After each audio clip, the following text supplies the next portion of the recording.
Okay, this is Pumpkin Jack, and we're coming out of the Ghastly Hallows. As of right now, I'm just accompanied with. Bolt here. Alright, so today we're going to be catching up on what's been going on with us for. Well, we're going into the best time of the year, Halloween. It's almost a couple of days away now, right? Like what? You got a week left for Halloween? Uh, 4 days? less 5 days. 4 or 5 days left until Halloween. That's my favorite time of the year, as everybody over there on TikTok knows, and everybody I bother throughout the week knows. Our friend Red well. I had technical setbacks, so we'll see if he can hop on midway. But for the meantime, we're just gonna play a little bit of catch up and seeing where everybody's been up to these past few days. Uh, First thing I can actually point out, Red, everybody on the mind. Yes, I did see Halloween yesterday, and you know what? I was I enjoyed it. I was pleasantly surprised with how much I enjoyed it. Well, that's the granddaddy of all slashers. The Halloween, the first one.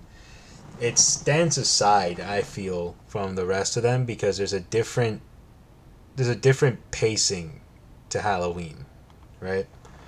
Like it's not like your typical slasher movie, right? Where like your typical slasher movie, the beats are usually the people show up somewhere where they happen to show up, is generally haunted and hilarity ensues, right? What is it? Jason Voorhees starts wasting people. Leatherface starts attacking them, and next thing you know, we're watching Dead by Daylight for like the next 2 hours or 90 minutes. Pretty much, yeah. Yeah, or Friday the 13th. Well, yeah, Friday the 13th. The Dead by Daylight is essentially, a base off Friday the 13th. That main guy that we call Trapper Keeper, I forget his official name. You know the one I'm talking about, right? He has the mask, the vein, the pipes, the tubes coming out of his head. Yep, yep. Yeah, like he's essentially Jason Voorhees.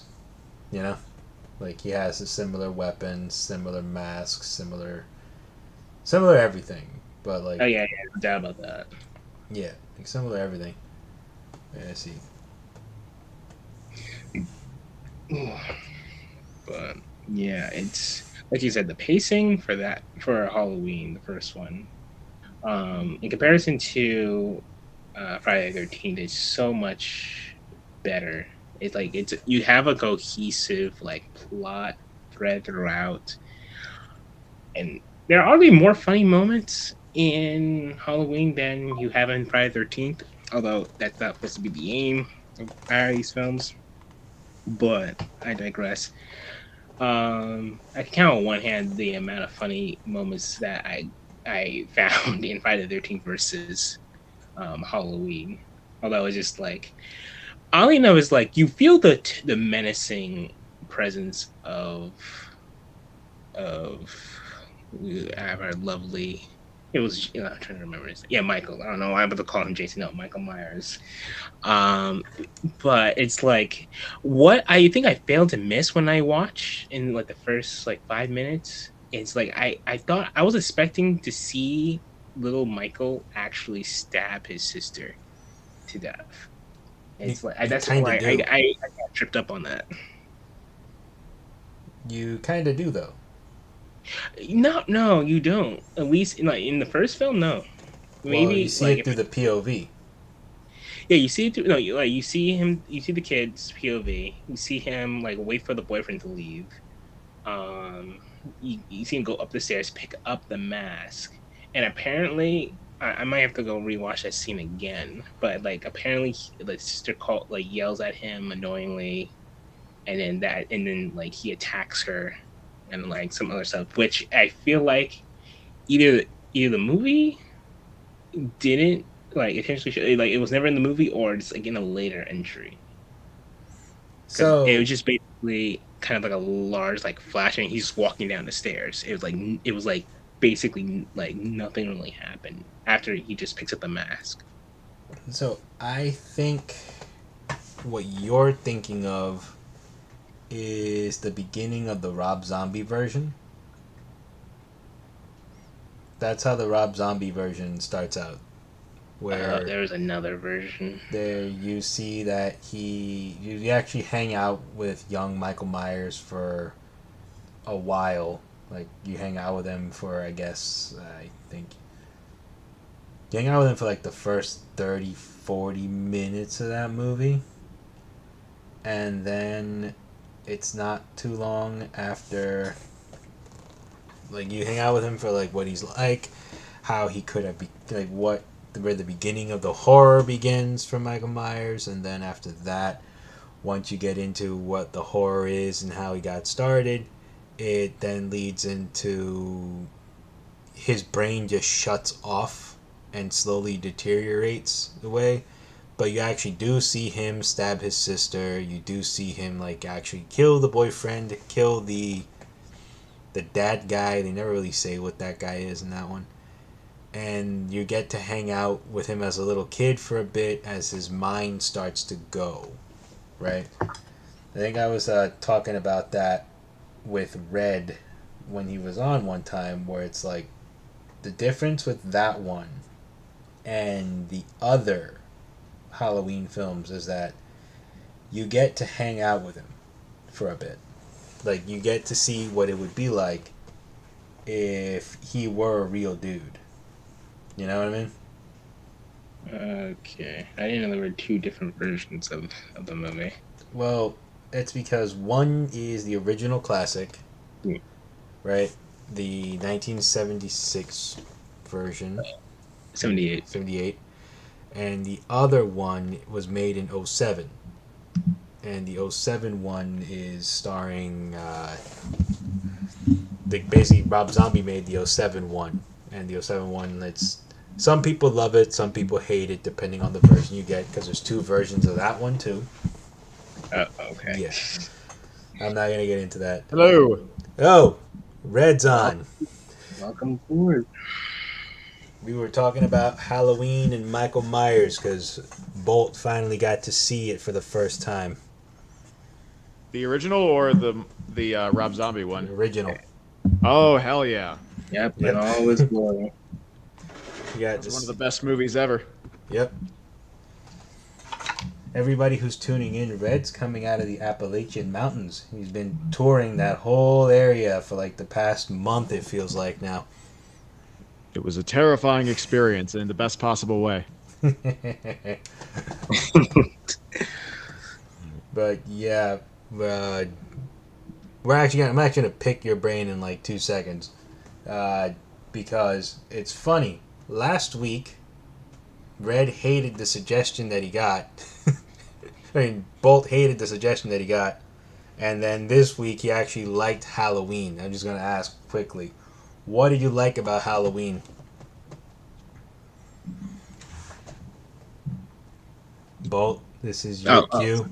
Sorry, Bolt, I thought Bolt, that Red. this is your cue. Sorry, I muted myself there for a second. I thought that was directed at Red too. On top of that, We're going to add a third person called Red Bolt. That'll be fun. Yeah. Oh man, I'm gonna copyright that right now. So the one of the things I loved about Halloween, it was just like I mentioned before to Mr. Hall over here.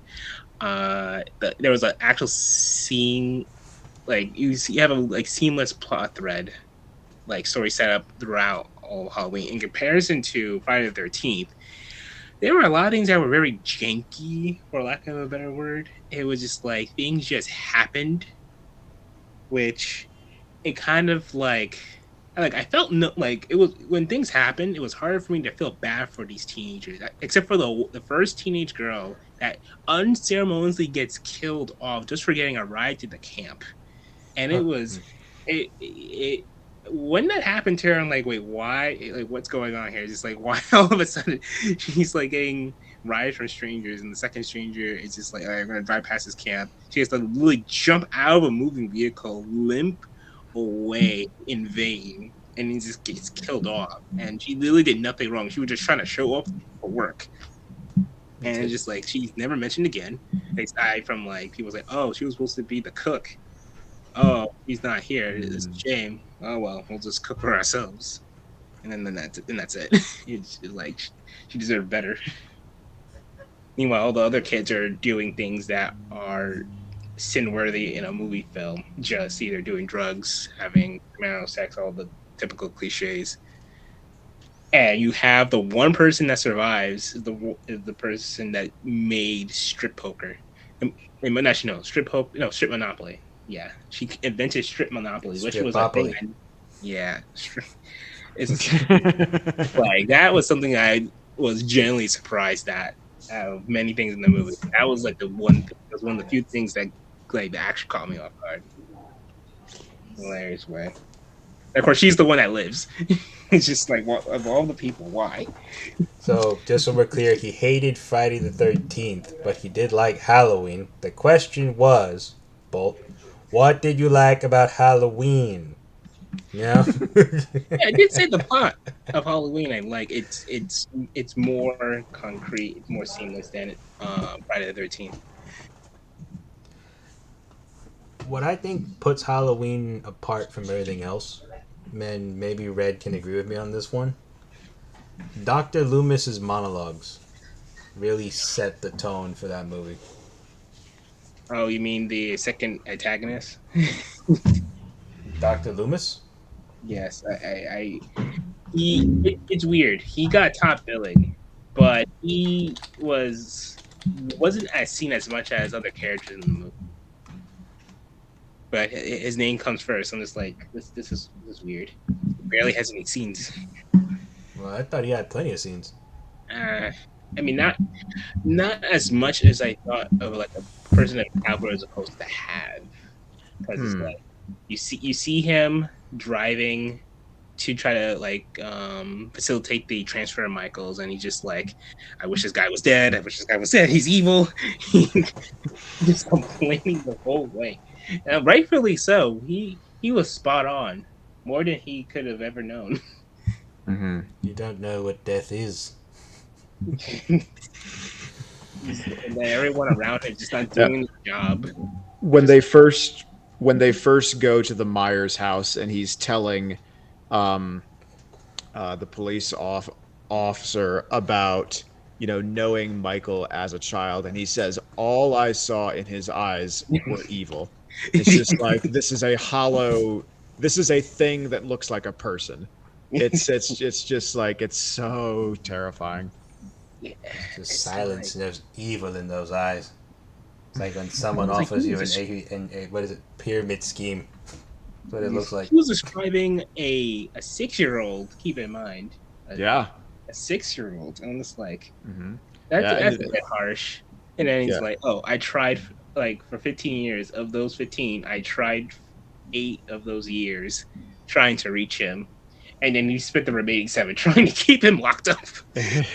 I'm just like, okay, all right, doctor, you need to have your license revoked. I don't know why you're allowed to carry a gun. You're a little bit unhinged. He's allowed to carry guns. It's Illinois. That's part of it. This is an educated, professional, clinical psychologist, and Michael Myers broke him. And it's like none of the rules apply with Michael Myers. I want this guy dead. There's no good in this person. They're going to put him away because that is the law. They've been executed. The law. I'm just like, I heard that line. It's like, okay, yeah, logically it makes sense. But I'm just like, if you know how bad he was, wouldn't you in his position like screw the law and just put him down if you could? And then just like, okay, they're going to take away my license and possibly my freedom, but I'm saving mankind. Because without doing that, there are so many bodies and so many cemeteries that are getting filled because of his inaction to just sacrifice his civil liberties. Assuming it will even work, because from this movie, you have like knitting needles stabbed into this man. Yes. A whole knife twice and multiple gunshots wounds. And he just disappears. He just keeps getting up. Yeah. Yeah. Oh man. And then we find out it was runes all along, 6 movies later. Yeah, that's what it was. It was Irish runes all along. Ant-Man was a part of that. Right. Yeah. I'm not. I wish I was kidding. That's actually what it was. We all found out because of Ant-Man. It was runes and the need to. I'm not even gonna waste my time. Just don't. Yeah. See, like that's where I mean I haven't seen. I think I've only watched till. I've seen the second one, and I think, and I've definitely seen the third one, which has nothing to do with Michael Myers. But it's better. I haven't watched into the franchise really. Uh, but my sense is that them trying to explain too much of it really takes away from the The thing is, had they explained spirit of the original. Oh, sorry, this stupid audio cut out. Had they explained it, and they sat down and said, "This is what it is. We're gonna find our way there," right? That would have been better. That's not what they did. They had a bunch of different ideas, and the series franchise owner Mustafa Kad kept telling them, "No, we're not doing that. No, we're not doing that. Audiences are paying to see Michael Myers. The third one was already a flop because it didn't have Michael Myers in it, so we're not going to not have Michael Myers doing his thing. That's going to be the end of that." So it just kind of shoehorns them into a position where they just become repetitive, really, really, really repetitive movies that I watched as a kid because my brother and sister were bigger fans of 5 and 4, 4 and 5, and a little bit of 6, as opposed to the anthology idea that John Carpenter was pitching. But, you know, it and then we go into where they gave it a really bad name.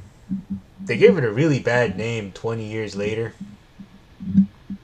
Just, I don't know why. Do you guys ever see that piece of shit or no? No. Well, is that Halloween H2O? Yes. Yeah. Followed by Halloween Resurrection, with Busta Rhymes using kung fu takes on Michael Myers. I can feel the pain in your voice. He kicks the door down, brings a bunch of flames, and shouts, "Trick or treat, motherfucker!" Takes out a broomstick, and he starts doing the Bruce Lee noise and shit. And I need a drink. I watched it as a kid. I can sense that. I need a drink. I've never needed a drink so hard. And he needs a drink. Oh my god. And those people got their hands on the franchise again. Yep. Ain't that how Everyone life was works. mad about 812 and fucking Miramax has their hands on the franchise again. They're gonna do this again. They're just gonna do it again. They're gonna continue that terrible Josh Hartnett story. I'm just working myself into an anger. John, how was your trip? Red, how was your trip? Please tell us all the cool spooky shit you got to see. Oh yeah. All right. So, well, this was kind of like a miniature honeymoon for us. I got married in July, so yay. Yeah. And we wanted to do kind of like an October Halloween tour of the Northeast. So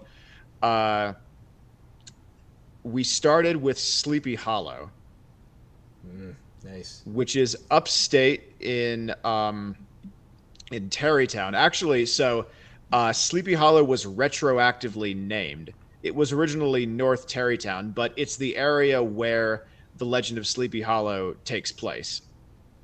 And so in 1996, the town just decided, like we might want to cash in on this because everyone knows who the Headless Horseman is, right?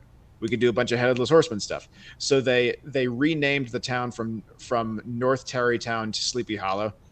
And they've totally decked it out in Headless Horseman stuff. There's just Headless Horseman stuff everywhere, plaques about, this is where the horseman rides. And there's a stained glass window on the firehouse with the Headless Horseman. It's just a really great part of the country to to spend that time of year with the changing leaves and all the fall festivals and that kind of thing. And what I really relished being there was how it reminded me of my favorite episode of Wishbone of all time, which is when they did for Halloween, The Legend of Sleepy Hollow. Do you guys know Wishbone? I know Wishbone, but this is the first time I've thought of Wishbone in almost 20 years. Well, welcome back. Yeah, I'm just like time traveling through all the slacking I did in school right now. Mm-hmm. Oh yeah. I just remembered my first summer school announcement and the nice beating that came along with it. Thanks, you Red. Whoa! Hold on. I tripped a wire that I did not know was there. Yep. Get the medic. Sheesh. Where were you, Wishbone? Yeah. All right. Well, moving on from that, we so we spent the day in Sleepy Hollow, and at night, after the sun fell and the moon rose, we attended a performance based on the Legend of Sleepy Hollow, where it was one guy dressed in like 18th century garb, and he was doing kind of like a Shakespearean bard-like performance where he's a guy telling a story. So he's adapted the Legend of Sleepy Hollow to that kind of storytelling style, and it's supplemented with puppets. So in select scenes, there's some puppets, one's of Ichabod Crane, one's of Katrina Van Tassel, and they come in and fill out some of the action. And it was so cool. It was really cool. It was outside. There were pumpkins everywhere, bales of hay. It was a real great spooky treat. So after that, we drove up to Salem, Massachusetts, which is another exceptional Halloween town, and another place that's really cashed in on its history. We went to Frankenstein's Castle. It's a haunted house in Salem. We went to the Witch Museum, the famous Salem Witch Museum, which has these dioramas depicting various events in the witch trials. So, like the room where supposedly the first afflictions happened, where the girls started acting weird, and it was attributed to witchcraft, and then some of the trials, some of the hangings. That was all really neat. But we also went to the Peabody Museum, which had a big exhibit on the witch trials, where you could take a look at some copies of some of the primary sources, like court testimonies, letters between key people in the witch trials. And yeah, Salem was just a really neat place to hang out in. It's a seaside town, so there's some history of it being a major port, goods coming in and going out. Yeah, and a lot of people were dressed up in costume just cause you're in Salem. Why not put on your Halloween costume? Yeah, you got to make the best of it out there. You really do. And then we drove up to Maine and spent a few days in Maine. And there, farther north, the leaves start to change earlier. So I'm pretty confident we were seeing peak fall colors there, with the yellows, reds, and oranges. Really neat. We spent most of our time there in Acadia National Park. So that was more of a nature-based leg of the trip. But yeah. So I did want to mention there was a really neat fall festival in Salem where I was reminded of a key, I think, flag in my childhood: apple cider donuts. Oh man, we got some apple cider donuts, with something that really just like projects me back to all of the fall festivals that we would go to every year as a kid. And we had some donuts, and then a few times later in the day, I insisted to my wife Clara, we don't need to get any more donuts, but can we just like walk by the truck so I can smell them? Yeah, my fiance is kind of upset that she hasn't gotten a chance to get some cider donuts this year, and I'm Mhm. kind of there in the same boat with the caramel apples. Oh man. Yeah, like I'm there. I'm jonesing for caramel apples, but it's like I need to do other stuff this year. Yeah. But I want my Right. caramel apple, and she wants her cider donuts, and right now I'm like, oh God, we didn't get any. I did find a recipe for them, which I can send to you. Please do. Yeah. I will try my best to replicate donuts. I have to follow in my father's footsteps as a baker. Hmm. Oh, you could just talk to him. Well, he knows how to bake. He's like his specialty is cakes. So for Okay. the wedding, he's gonna be doing the cake. Oh, awesome. Yeah, he's gonna be doing it for us. Yeah. Well, it is a cake donut, but it's fried too. So I think it's like somewhere in between a regular fried donut and a cake donut, maybe. Well, Oh, that he sounds delicious. he knows how to make. He's made donuts in the past when we were kids. Mhm. I don't know if someone is listening who could possibly comment on that. Wait, someone is listening, and I commented back. Wishbone got me an Wait, there's F. people listening to us? Yeah, Oh God, I need to take back a bunch of things. yeah. Don't worry. I'm gonna just go ahead and bury us right now. I commented on there, and I'm gonna say it out loud. Wishbone got me an F when I was a kid because I handed in an assignment and I used fucking Wishbone as where I got my information from because it was on PBS, and then I got an F. Right? The teacher was very nice and politely called me an idiot. Like, oh well, you should read better. You should find things in the history book that's assigned. I don't know why. I'm like, oh well, when Wishbone taught me about the revolution, he was wrong. Sorry. Back. Okay, I think Wishbone is a defensible secondary source. You know which one was a better source when I was a kid? Which is a really weird one. It only lasted for like maybe a year on TV, at least as far as I can remember. Hysteria. Yes, the cartoon. Yep. That was at what, 2 years Yeah, on TV? yeah. And it's nowhere to be found. That was like, Really, you can't find it? I can't find that. At least not legally. I may be able to find it, if Yeah, I sail I'm the sure seven someone's seas. selling a bootleg copy on eBay. Yeah, but like, that's one show that's just. I haven't been able to find it on Max, and they were doing all the WB stuff last year. I haven't been Yeah, able to find it. It never went up on Netflix when I had that. I never saw it on Hulu. Animaniacs came back on Hulu, but I yeah. never saw Hysteria come back. And that's a show that I wish would come back because I want to see how Hysteria is going to cover 2020. Yeah. See, for that one, the name wouldn't even be a pun. No. It would, That would be perfect. yeah. Somebody Uh, commented she must be a fan of.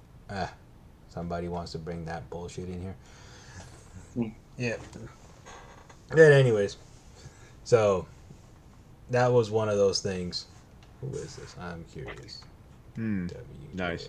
Uh, so one other thing that I forgot to mention, on our first day in Maine, we visited the International Cryptozoology Museum. Oh, you were telling me about that. How'd that go? Yeah, that was awesome. It was really cool. It was just as corny as it should have been. It's so the person that runs it is a very interesting guy. His All right, Coleman you cut out at and Lauren. Lauren Coleman. There Oh, you go. Lauren Coleman. There you Yeah. So his main field of expertise is actually population level trends in suicidality. So he's like a he's like a sociologist that studies suicide.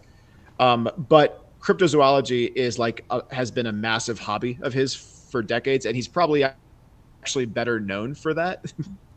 uh, it's I guess it's like it's a hobby that's turned into a parallel career, and So he's put together this museum, which started just as his personal collection of figurines and artifacts and like carvings of creatures that he's acquired over the years. And it's the museum. It's a nice mixture of like genuinely interesting stuff. Like they have a lot of alleged Sasquatch footprints, with some analyses by experts on how like uh, there's some very specific details of foot anatomy present in these footprints that are hard to explain. So it's like if these are fake, it was an expert that made them. Uh, and there's some exhibits on how there have been animals that were legends before we discovered they were real. So there's precedent to us hearing stories about an animal that might be real and then discovering that it actually is real. So the museum does take seriously this subject of investigating the reality of perhaps mythical animals. So in that way, it does fancy itself a serious institution, but it also embraces just a love of monsters and pure camp. So there's the Bigfoot footprints, but there's also just like a big figurine of just like a big diorama with the creature from the Black Lagoon. There's a big werewolf figure. There's a little exhibit on gremlins. So it really does also say, like we just love monsters, and I love that mixture. I actually like that too, which actually makes me want to ask you a legitimate question. Sure. Do you think Bigfoot is a thing? You think Bigfoot, like, in all seriousness, right? Like everybody In over all the years seriousness, sure. keeps finding evidence here and there of Bigfoot. Yeah. Do you think there's any basis to the reality of Bigfoot? I think it's worth investigating, but I'm 85% no on Bigfoot being a thing, 15% yes. That's sort of my division.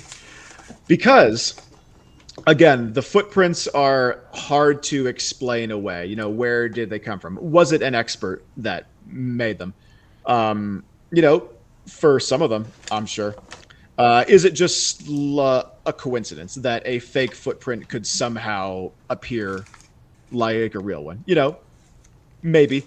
Uh, but so that I find pretty compelling. And then there's the famous Patterson Gimlin film. Do you know what I'm talking about? The video where it's a Bigfoot walking by a creek bed in Northern California. It turns around, and that's where you get the famous pose. Yeah, I know that one. That's the classic. Yeah. That's the all-time classic Bigfoot video. Yeah. So, there's some like Hollywood costuming experts that say, like this kind of thing just didn't exist back in 1969. I think it was filmed somewhere between 67 and 69, somewhere in there. But it's like, this is even before Planet of the Apes. And you look at the costumes in Planet of the Apes, the skin doesn't move the same way. In the film, you can see like the articulation of muscles and that kind of thing. If you look at the structure of the head, it doesn't have a lot of cranium. So it's more of an ape-like head than a human head. And it would be very difficult for a person to fit their head inside that kind of costume. So there's definitely stuff that's hard to explain away. But then there's the issue of, well, where is it? Like, it's a giant ape, and supposedly it's just another animal like a bear. It's not because it doesn't have a lot of cranium. It's probably not a particularly intelligent animal, so it's just another animal walking around there. Where is it? Where's the body? Why every time someone gets a picture of it, it's blurry and you can't really make anything out? Yeah, so that's a big hang up, but I will say I want it to be real. Very, very bad. Quick question: Why? Oh. Why would you want such a thing that is prime monster-like to be real? Because it would be so interesting. I- In what way? Well, because it would be another primate that walks upright. Supposedly, we're the only ones that do that. We're And it would be terrible. interesting to see, like, did that evolve twice in the primate line? And I mean, it would just be like it would be a new complex large mammal to learn about. You know, like Learn what kind of about or what, subjected to horrible treatments because It's gonna be there's both. a fine line. oh, It would be gorillas don't hurt anybody. Yeah, we just caged Uh, them up and we kind of pay like what uh, $40 per head at least. chimps don't hurt anybody as long as you don't keep one as a pet. I mean, look, if you're keeping a chip as a pet, kudos. But that being said, you deserve whatever happens to you. baboons, Whatever right, happens people? to you is pretty much your fault. Yeah. Yeah. Yeah. But same thing with the gorillas. They just get the same treatment, and they get put on display if they're not in the wild, and you pay maybe 45. Maybe they're cuter than the gorillas. Who knows? It depends on the weekend. uh, yeah, but I don't, like learn about a whole new animal with its social structure, its routine, how it finds food, what it's up to, its intelligence, how smart is it? I mean, it's smart enough to avoid camera photos of good quality for what decades now. Uh, but not smart enough to just avoid it completely. Right. It's leaving footprints on purpose for attention. If we're just gonna go under the facet of, oh yeah, this thing is real, like, Yeah. so it has some type of human tendency for validation or vanity. It's not looking good for it. I don't want anything to do with this thing. We have enough of prime. Look, I'm just gonna tell you guys what I used to hear as a child. All right. Uh-huh. It's in Area 51 next to the aliens and Tupac. That's where it is. Why would Tupac be in Area 51? Because the government didn't like him spreading his message around. All right. Well, there's a thing called 6 Feet Under for a reason. It's much. Well, I mean, they made an arrest in the Tupac murder case. Like too late. Way too late for that. Finally, a month ago. Yeah, like a month ago, they made an arrest. So like that, we're making progress on that mystery. Perhaps there's hope for making progress on other mysteries. Yeah, Like, I feel like still alive. No. This decade is full of sketchiness. Like all of a sudden, we are arresting a guy who killed Tupac. Years later, aliens now suddenly exist. Like this feels like a load of All right, just. first off, aliens Well, have there's no always statute of existed. Okay. There's no statute of limitation on murder, and aliens existing is. I mean, I feel like my feelings about that are more similar to yours, Adrian, on Bigfoot, because I want Bigfoot to be real. I don't know if I want aliens to be real. That one kind of freaks me out. Oh wait, you're okay with a primate-like monster, Red? If Bigfoot acts up, you can shoot it. Is where you draw the line. Because we all draw lines, but we do not draw them in the same place. All right, look, It's showing right now. I'll put it like Bigfoot is in front of my line. Aliens are over my line. if Bigfoot acts up, if we capture him, we can shoot him. He doesn't destroy the day to day. But now, if sure about aliens that? are a thing, right? You're sure about that? Because we don't know if Bigfoot's breedable, so we don't know if there's more than one. If it's an animal, there's definitely more than one. There needs to be a breeding population. That was the plot of one of the haunted houses I went to at Halloween Horror Nights earlier this year. Oh, yeah, one of No the baby way. Yetis got killed by a hunter, so then the family of Oh my Bigfoots god, got pissed off and went and started killing the camp nearby. that's ingenious. That was my favorite house too in the whole lineup. It Yeah. wasn't Stranger Things. It course. wasn't the Last of Us house. It was the Yeti one because the Yeti one actually scared the shit out of me for a second. Mhm. Yeti justice. Yeti Yeah, justice. Because then like the Yetis apparently like they know that these people didn't do it, but they don't care. They just it's the blood moon and they're gonna start killing people. It was actually a really awesome idea. I'm like, if this were a movie, I would totally pay to go watch it. Oh yeah. That would be a good one. There's a lot of Bigfoot movies out there. There's one I gotta watch. There's one that my friend showed me to a long time ago, but I was kind of disappointed because it's just really two people's faces in the camera the whole night while you hear noise outside the shed. And I'm like, come on, Mm. I'm watching a movie. I want to go out there and see this. Like, what's happening in the woods? I don't want Was to see it two scared Willow people. Creek? I think it was Willow Creek. I love that movie. That's the one where you're following the couple, right? It's a found footage Yeah. movie. It was a Yeah. good movie, but when I look back on it, I'm like, I kind of want to see what was going on outside. This is cinema, Yeah. not radio. Mm. Yeah, But it was a Blair Witch approach. it was. I like Yeah. the way they did the monster too, where like they blurred it just enough that you can't see it clearly, but it does look like the found footage kind of thing. Yeah. That was a great one.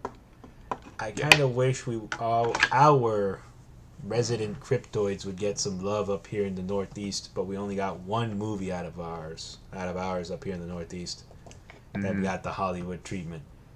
The Mothman Prophecies. Ah, cool. You answered it before I could give a stipulation. No beer for you. Well, we're going at this solo with me. Well, whenever Red decides to do another tour of the Appalachians again, he would have gotten a free beer. But when pretty much at this point, How can I make it up to you? Please tell me. you already did. So I got a free beer. You gave the question away. So my thing is like the Mothman. There are a lot of weird stories from that time period, which is like its own Yeah. little Stranger Things esque, like its own little Stranger Things esque tale when you listen to it. Because Point Pleasant was going through so much weird crap around the time they were announcing the Mothman things. Like it's interesting. Point Pleasant gets the plant is having issues.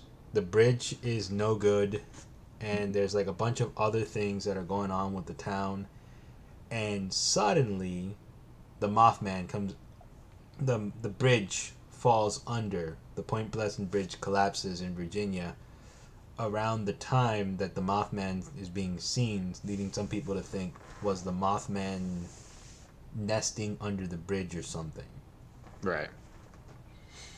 But that was Sure. one of those things. It was interesting, like when I was looking into that.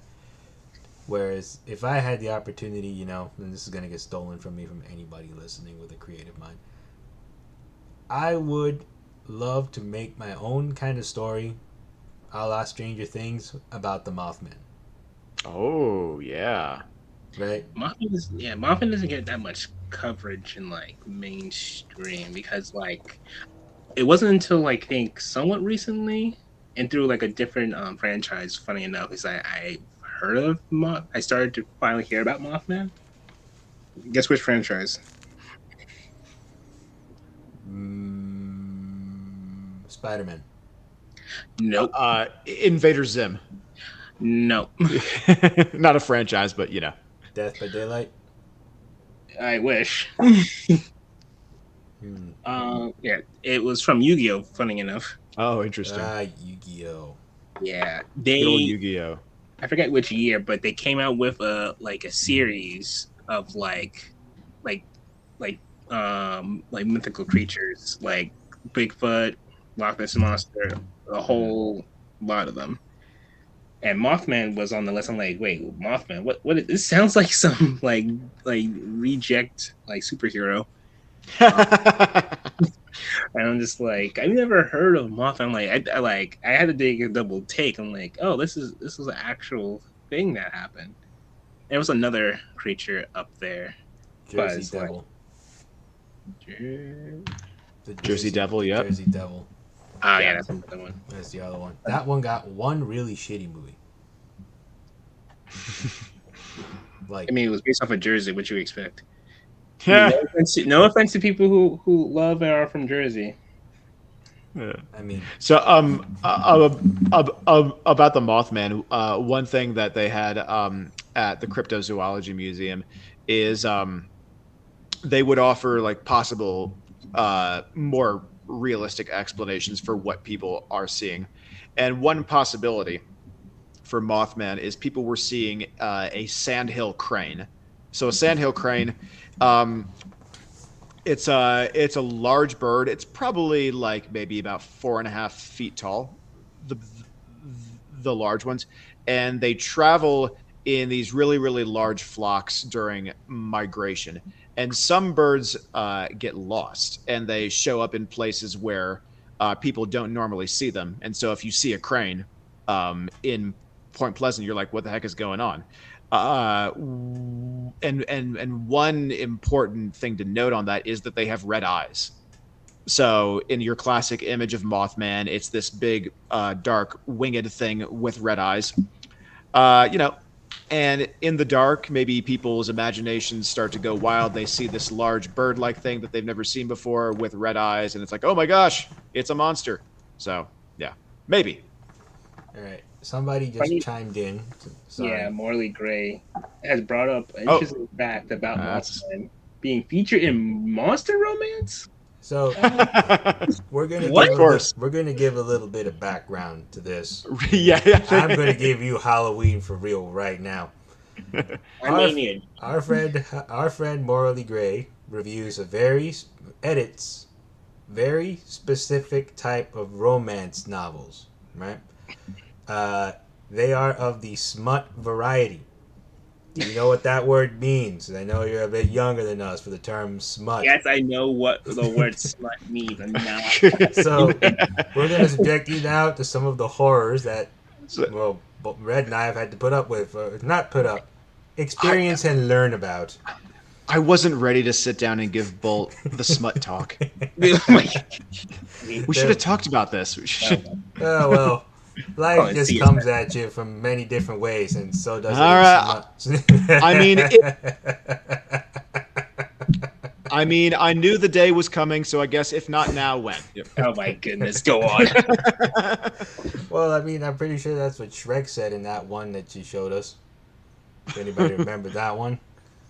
Yeah, so that's the thing. There is smut of all kinds, and I'm pretty sure she's gonna comment all of the things in a little bit, enlarge a list now that we've discussed it. But it started with fairies, and we have made our way on from fairies all the way on to what was the last one I remember hearing about? Was it dinosaurs, or was it What? people with dinosaurs, or dinosaurs together? Or there's been a few. I'm like, right now my mind is drawing a blank because I'm just I don't know what to say anymore. Help me, Red. Dinos and dildos. There we go. That was one.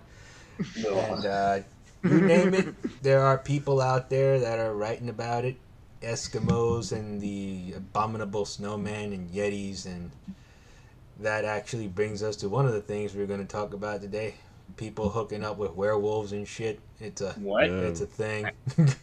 I was not ready for today. I made a wrong turn.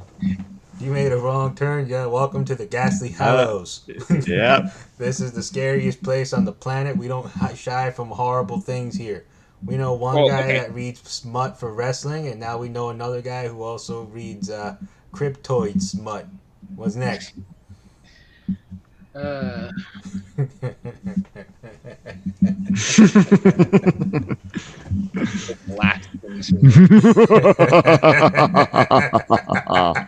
Welcome to hell.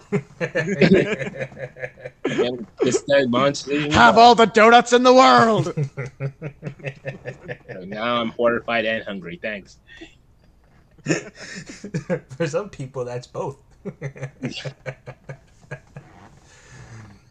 But yes, now that we've used the smut from Morally Gray, She edited demon ones too. People shacking up with demons. Yeah, that's out there. Taken by Bathsheba. See that? Yeah, I've seen The Conjuring. Have you? No, I have You not. Do live in not Long recommend Island. me. You're Do ashamed not. to your people. Well, Long Islanders are ashamed to Long Islanders. That's a daily like cross the bear Right? or You're a just gonna badge of sit there honor. and take that? You're from Long. Hey, them's You fighting agrees? words. Really? Tell me when I'm wrong. I, okay, Exactly. fine. We're like your other buddy's not listening. Okay, you gotta tell a short story. Okay, so I went to see The Conjuring in Farmingdale when it first came out, and Farmingdale is just a few towns over from Amityville. And for those unfamiliar, uh, the the demon hunting couple, Ed and Lorraine Warren, portrayed in The Conjuring, investigated the Amityville horror house, and they claimed it was authentic. The couple that Damien and I knew who lived there said they never saw anything, but Ed and Lorraine, they said, "Yep, there's stuff here, whatever." But it's not about the Amityville case. It's about a different case that they were doing. But at the end of the movie, uh, after all the dust has settled and the movie's almost over, I think it's Ed says to Lorraine, "We've got a case on Long Island." And at that moment, the entire theater just erupted. Woohoo! Actually, yeah, I saw that movie in Manhattan, and all of us, because that's our local horror story, the Amityville Yep. Horror. That's the one that made it outside of the state. When I was Mhm. there, everyone's like, "Oh my god, I know what movie that is." And then I got a little bit of cred when I went to visit some friends out of the country because I'm like, "Oh yeah, I went to that house," because part two had come out by that point. Yeah. They're like, "What?" I'm like, "Yeah," and I showed them pictures of the house and shit because it's like not that far from. It's far for us, but it's not that far when in the grand scheme of things. So I'm like, "Oh, we got to go see it at least once." Yeah. That No, was it was a reasonable walk away from my house on where I grew up. So I have one question, like actually Sure. relating to the Amityville thing. Yeah. Does that get talked about a lot in the social circles? Like, did Uh, parents talk a lot about that when you guys were kids? Like, about the DeFeos? so people in Amityville generally don't like to talk about it, because I mean it's a point of somewhat a point of shame. But also, people are just annoyed at that being what the town is known for, and for people and for the town kind of being an unofficial tourist attraction. Like people come in from out of town, stop by the house, and take pictures. You see it all the time. Yeah, People I got yelled outside at for taking those the house. pictures. Oh, really? Yep. By the person that lived there, or by a neighbor? Somebody stopped. Like, the way it went down, right, is I was walking in front of the house. I know how to casually take a picture without being, obvious. Mhm. But as I raise the phone to take the picture, the phone rings. I hit. Oh I shit! hit hang up. As soon as I'm hitting again, the phone rings again. It's my mom calling me. I hang up. I hit ignore because I want to take the shot. So it's not until after the people yell at me that she stops calling. But then she doesn't call me. She calls my cousin, who one of these dudes on here, that's his sister. She was behind me, and then she answered the phone. At which point, some people saw us, drove it. They drove, stopped. They go, "You're all gonna burn in hell for that!" And then they kept driving. I'm like, Gosh. oh, okay. I'm aware that this is Wow. a really like not cool thing to do, so I'm trying to do this as calm and candid as possible. My old PI days at work, Yeah. and my mom just did not let me stop. Did not hang up. Not stop calling. The whole time she did not stop calling until finally I got yelled at, and then the phone stopped ringing. Mm-hmm. We got yelled at. We got told off by somebody in the town, and then the phone stopped ringing. Like, great, Yeah. that was a great thing that just happened, and we left. Until we got yelled at for that. And what did you learn? Yeah. Uh, But like the murders, they happened in the 70s. So there's people that live in Amityville that knew the DeFeos. And I mean, I know one person that babysat one of the kids the night before it happened. oh, So it's fresh in a lot of people's memories. It's not like Salem, where this happened literally hundreds of years ago, and there's nobody that knew anybody that was alive. Imagine though, So if any of like the people from the Salem witch trials actually made it to today. a secretly like wow, that would be like a secretly 400-year-old per person. No, not even that. Just a descendant. Just they either Right. or witches that may somehow had procreated before getting killed had an offspring, and assuming they weren't killed well, as well, there or are one of the descendants persecutors. of the witch trials. Like Yeah. they had family. There are like some people that were hung that had kids that have the bloodlines are still out there, but Yeah. they didn't stay in Salem. They obviously left because they didn't want to be. They had nothing left. Well, yeah, and I mean, and of people that presided over the witch trials. Yeah. Uh, Yeah. Interesting fact about the witch trials that one of my teachers taught me. The governor of the colony wasn't there supposedly when all of this was happening. So when this was happening, he wasn't there. He was off in England. He was on a away trip or something like that. When he came back, he saw like half the town was gone. He's like, "What the hell? Where's everybody?" Mm-hmm. And then it turned out that he found out everybody was hung while he was away. He's like, "What the hell is wrong with you people? Like, we have courts and we have ways of doing this." And according to the Crucible playwright, don't they even ignore the actual priest whose job it was to verify the witchcraft? Like, they just stopped. Mm. Like, they even ignored him because, yeah, at that point they had let the paranoia completely take them over, or something like that. Yeah. Those are things that I remember reading about with the Salem witch trials, and it's like, Mm-hmm. you never. We have as a society, I guess that's what Arthur Miller was trying to say. Uh, Fun fact: he was also targeted by the McCarthy trials back in the day. So Right. he was trying to say we've given to paranoia way more than we really should allow ourselves to. Mm-hmm. And that holds up strikingly today. Yeah. Still, I mean, we have a right to be paranoid. There are people writing demon smut out there. okay. I mean, that can't really hurt you. It's in the form of paper or a web page. Words can No, hurt no, you. I mean, Demon smut is my scapegoat. See, uh, people thought I was weird when I found out about that the dinosaur romance that happened a couple years ago. And people think I'm weird for believing in Bigfoot. Mm-hmm. See, I mean, are those people wrong per se on both accounts? no, They're Okay, then. no, they're not wrong. Because you see, I've always believed in aliens ever since I was a kid. There's actually a story I'll tell you guys off air because I really don't want to get in trouble. But like, there was an alien sighting in 1996 in where we used to live, Mhm. and let's just say, Will Smith was hanging out not too far away from my school when I saw that shit like a couple days later. Oh. Yeah, Good old Will Smith, back when things were not.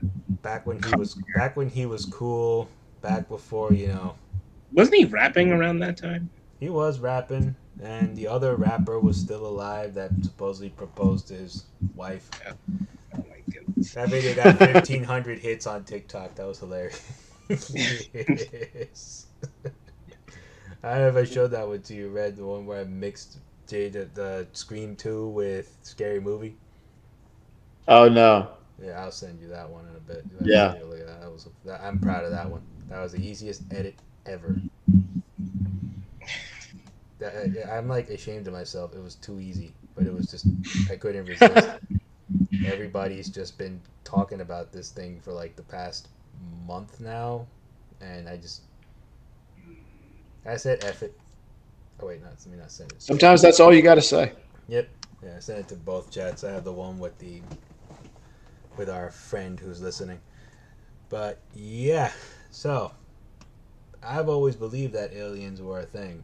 Like as I got older, it's always been more and more prominent that aliens are a thing. It's just we're just waiting for solid evidence or for somebody to say we have evidence. I don't count what they showed in Mexico as evidence. Yeah. If you Red, did you see that? Yeah, I saw that. Yeah. But there's a lot of like there. It seems to be a hot time for evidence of varying degrees of quality showing up because actually here in Colorado, in there was footage from a train going down in the Durango area. So that's like southern Colorado. Uh, of a Bigfoot walking through some bushes from the train, and it's very clear footage. But because it's so clear, you can tell that you can immediately tell that it's fake, because like the bottom of the legs are baggy like a costume. So that came out a few weeks ago. And I bet you there are people out there still debating that it was a thing. I'm sure there are people that are very very eager to believe just about anything. And that's what's kind of frustrating when I like listen to some of these Bigfoot podcasts and like because this is a part of my life. I do Bigfoot stuff, but and I read some of these blogs, and I'm like, man, what some people consider to be evidence is just very frustrating. The one that I thought was the most frustrating bit of evidence, and I'll actually chime in my opinion about Bigfoot with this one. All right. A couple years ago, somebody showed up with this giant, like, sort of paper mache cast, right, that they pulled out, and they said this was an official footstep of Bigfoot. And when you take a good look at it, it just looks like somebody got one of those big feet off of a mannequin, right? Mm-hmm. And then they just Yeah. hit it with like a hammer or something around to make it look like to make it look like a footprint. This is Mm-hmm. obviously fake. But the reason why I think it could be a thing, it's not. There's enough there for me not to dismiss it, is because there are other sightings of other mythical cryptids like Bigfoot in other sections of the world. Mm-hmm. It's like the dragon, right? Right. Like Yeah. every culture has a dragon. They're a little different, but at their core, they're all the same, right? It's like a giant mythical lizard. Yeah. In China, they have the Yeti, which is like a sort of white, sort of gorilla, smart-ish gorilla Mm-hmm. cryptid from the mountains. And I think in Africa, there is also stories of like how do I put it? Something that Thunderbird? something that sounds like the Monkey King from the way they describe it, where it's like a monkey man that is standing upright, but it has like sort of monkey has like sort of a hands for feet, and it's not very bright, but it is more or less like it can communicate with you or something like that. Right. And those are like the three things that I hear all the time, which leads me to believe if there isn't something, at some point there was. Like that skeleton they found supposedly of the Hobbit. I'm going to put that in air quotes. Yeah. The Hobbit Uh-huh. a couple of years ago, where it's like, it's a monkey, but the monkey is it's believed that it might have been upright. And Right. Yeah.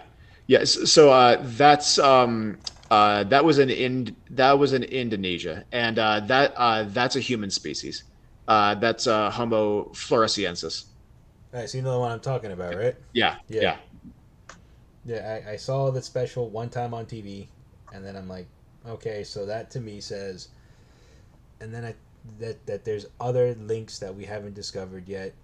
When I was in Austin, I think almost 5 years ago now, 4 or 5 years ago now, we saw Homo naledi,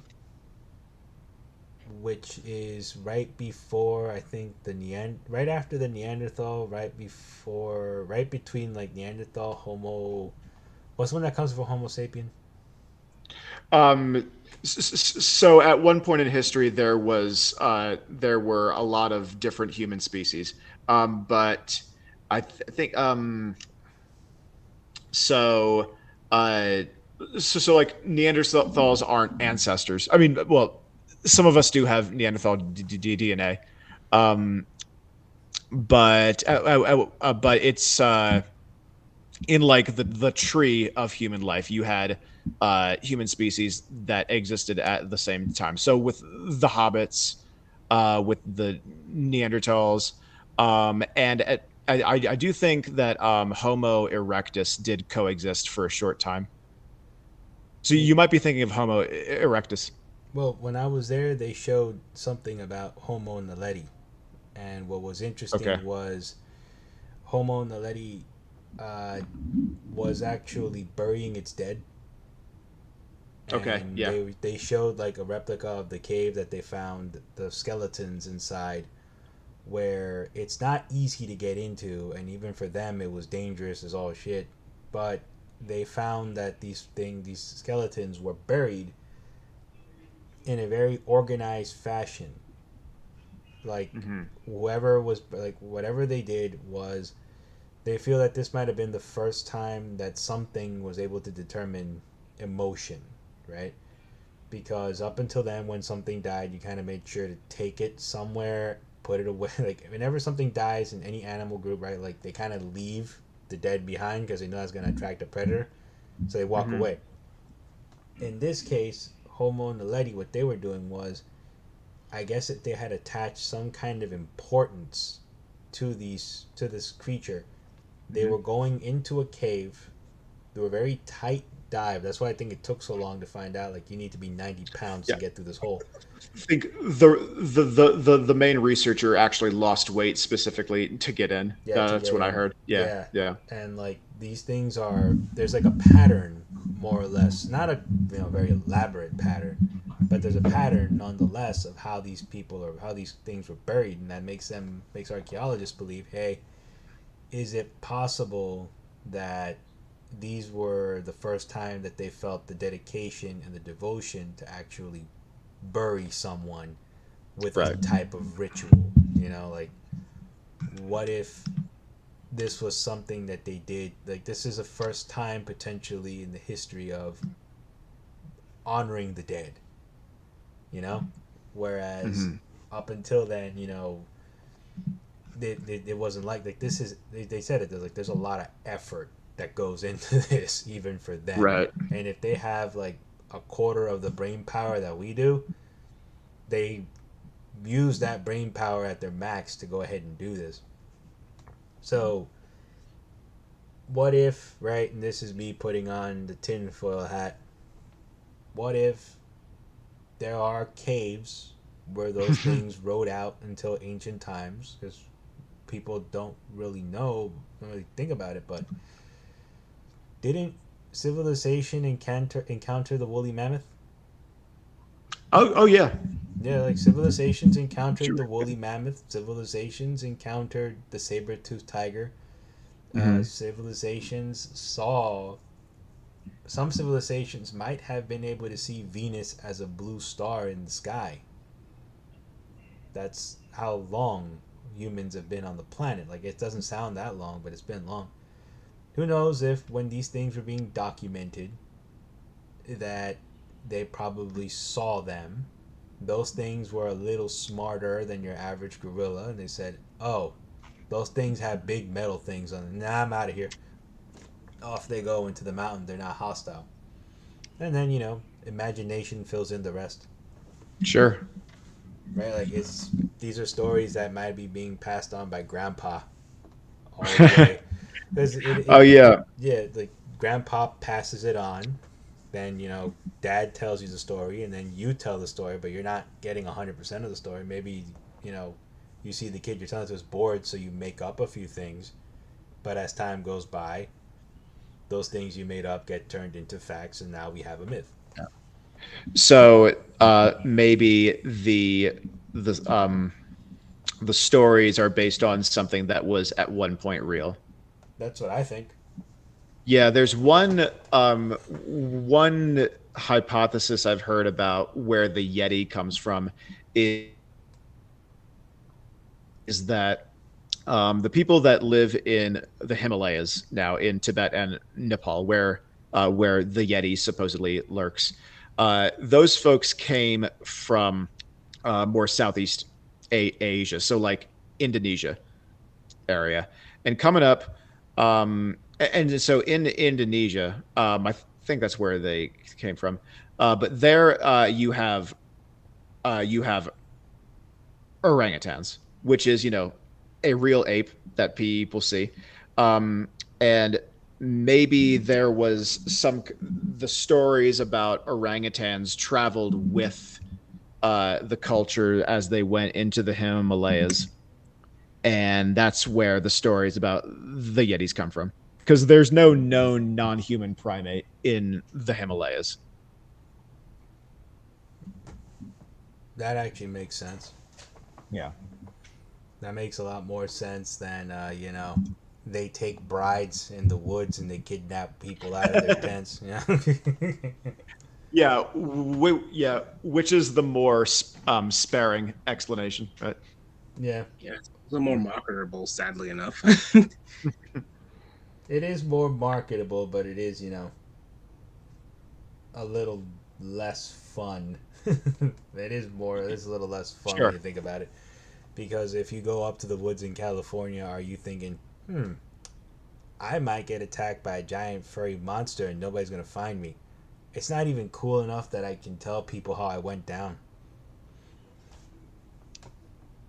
Yeah, like at least if they find you, you can share the story. Like, I was killed.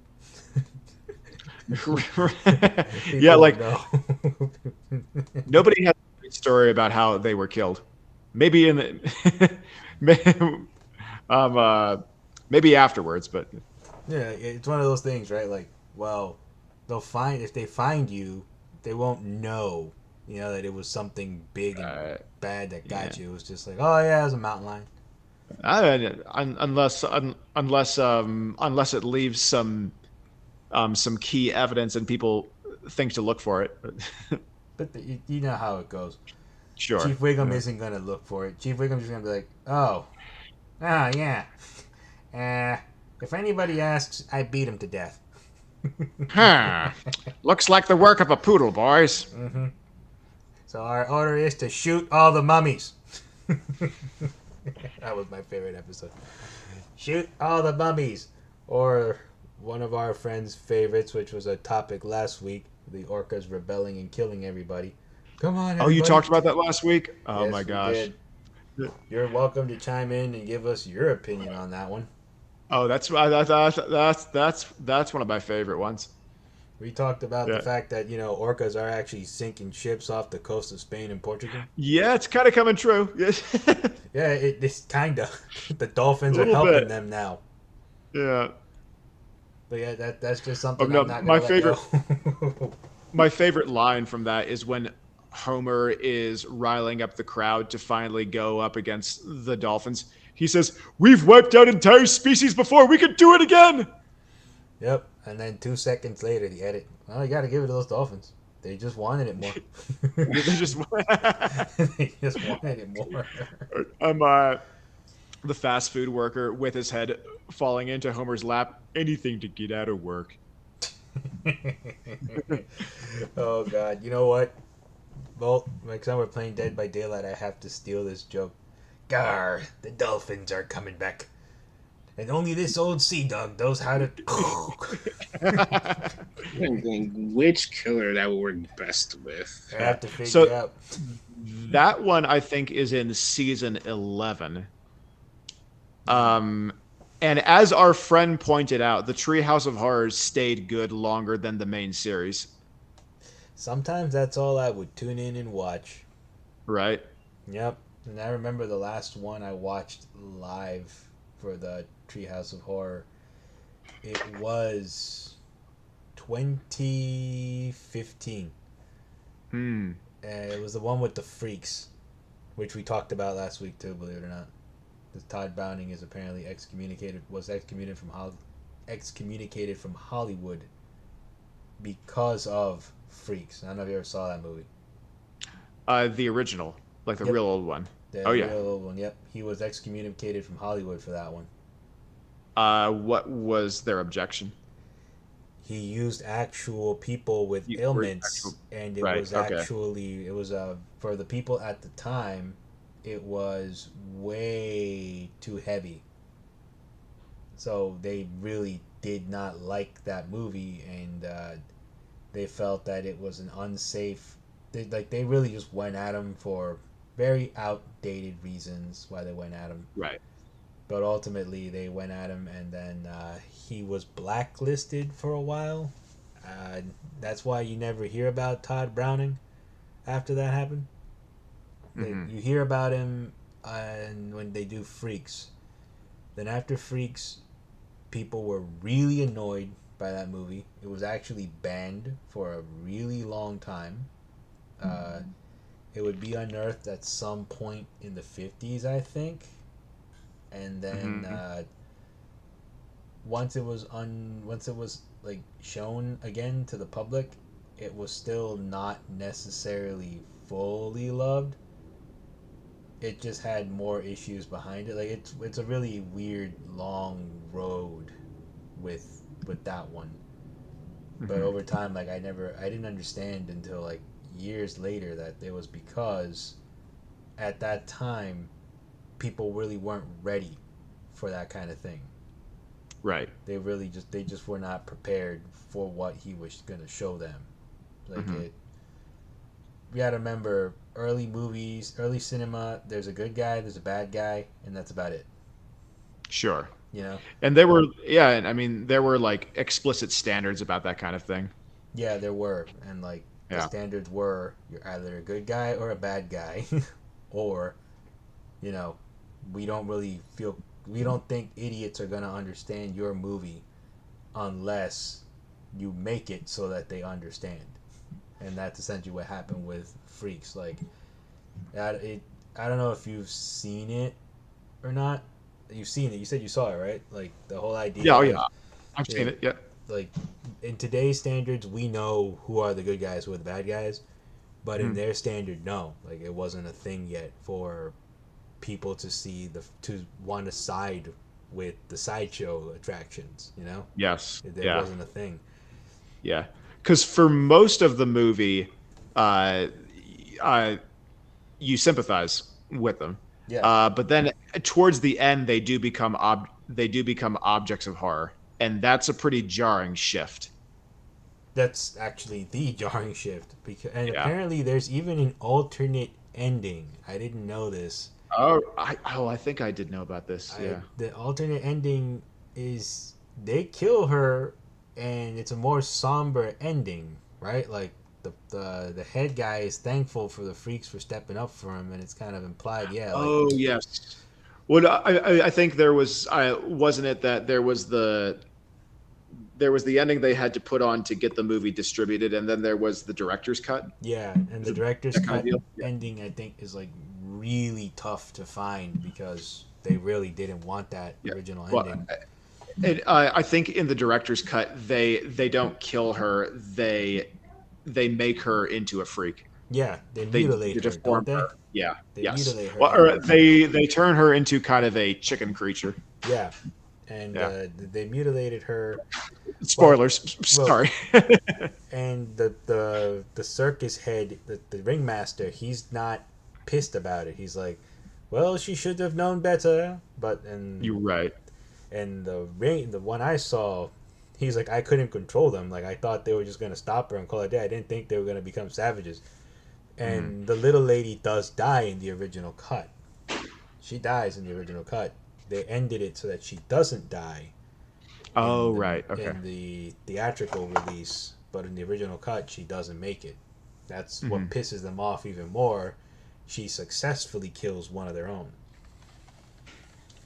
But yes, Adrian, your next homework. Okay. Watch Freaks. Yeah. Go track that one down. That one was a tough one to track down if you don't want to pay for it. That one's not streaming anywhere, even though it has a mini legacy. American Horror Story freak show. Yeah. Is that one. And which is a really great season. That was a good season. Yeah. The Lana Del Rey thing and Edward Mordrake, I actually enjoyed all that. Which leads me to another genuine question for you, Red, because you were just in this general area. Did you guys wind up coming through Maine? Yes. Did you guys check out Maine, or did you guys just fly through? Yes. So the Cryptozoology Museum was in Maine. It was in Portland. Why am I not surprised that and that's then, in Maine? Yeah, right. And then we drove to Mount Desert Island, which is further up the coast from Portland. Not that much further, but a bit more, a bit further up. And we spent the rest of the time in Acadia National Park. So that actually brings me. The reason why I ask is because you know who writes a lot of their stuff out of Maine, right? Well, it's Stephen King. Yep. Yeah. Stephen King, which I actually enjoy a lot of Stephen King stuff, even the more obscure, abstract stuff. Like, some people don't like it. I actually enjoyed Everything's Eventual, and I liked Riding the Bullet. Mm-hmm. I actually have to read the werewolf one, which Cycle of the Werewolf. Cycle of the Werewolf, because I did enjoy the film. Yeah. I've read that book. It's good. Would you recommend that one as a top 10? No, not a top 10, like one of the better werewolf stories out there? Because werewolves these days have been butchered to nobody's business. I really like the ending of that one, so yes. All right, I'm pretty sure the ending is different than in the movie. Yeah. I don't remember the movie that well, but the ending is quite good. And how come werewolves have been getting the shaft in like recent years? Because I think they're like now relegated to being like servants of like, say, like Dracula, vampires. Just like they've always been like that, though. They've always been the servants. That's why Underworld was interesting, because it's where they revolted. Well, not in like what was it, Silver Bullet?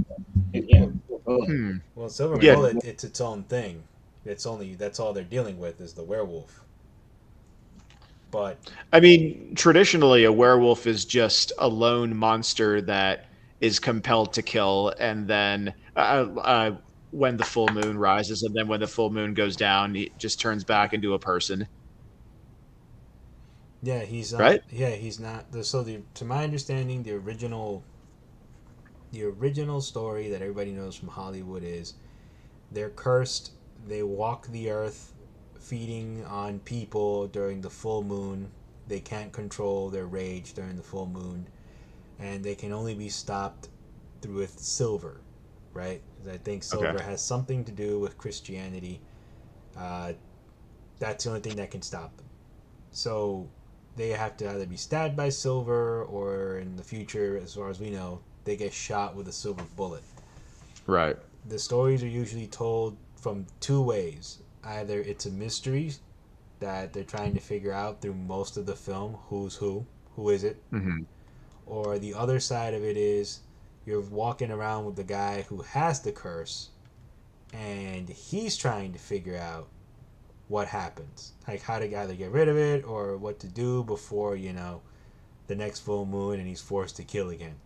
And usually, they kill a loved one, or some random wino walking down the street, or some random, or somebody that they didn't like.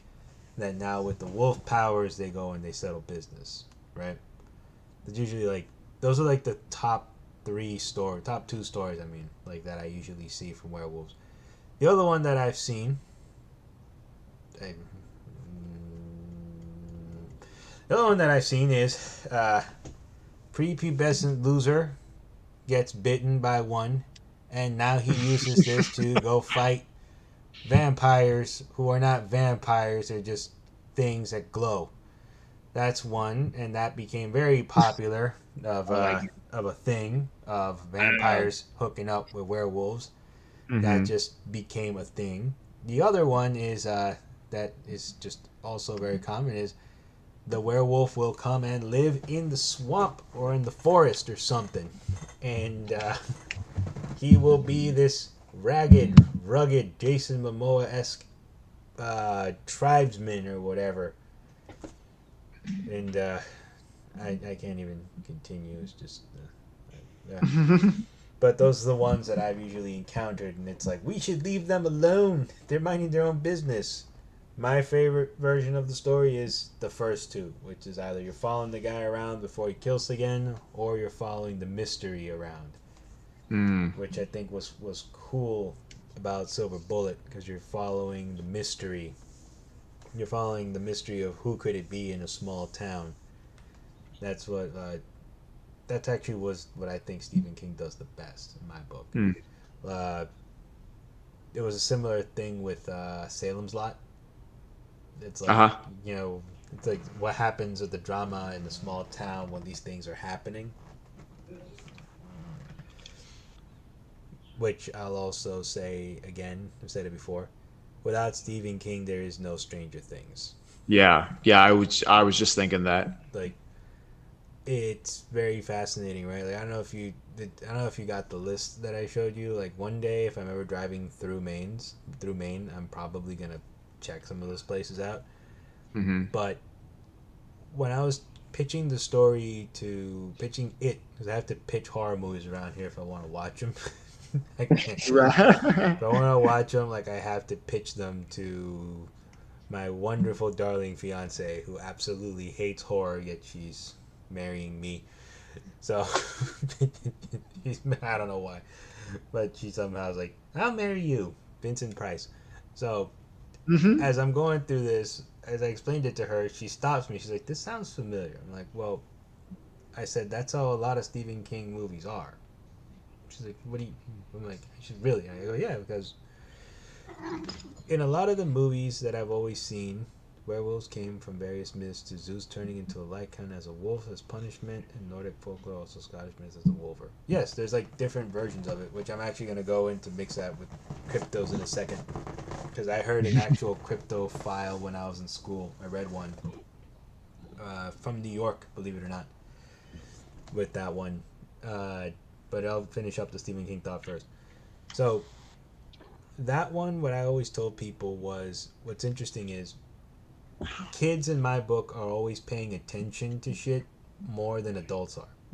Because as an adult, we got a lot of things going on, whereas kids, especially in a small town, they tend to know everybody because they have to go to specific places to get things done, or they have to participate in certain community things to be a part of it, right? So like in Silver Bullet, like I was pointing out with Adrian,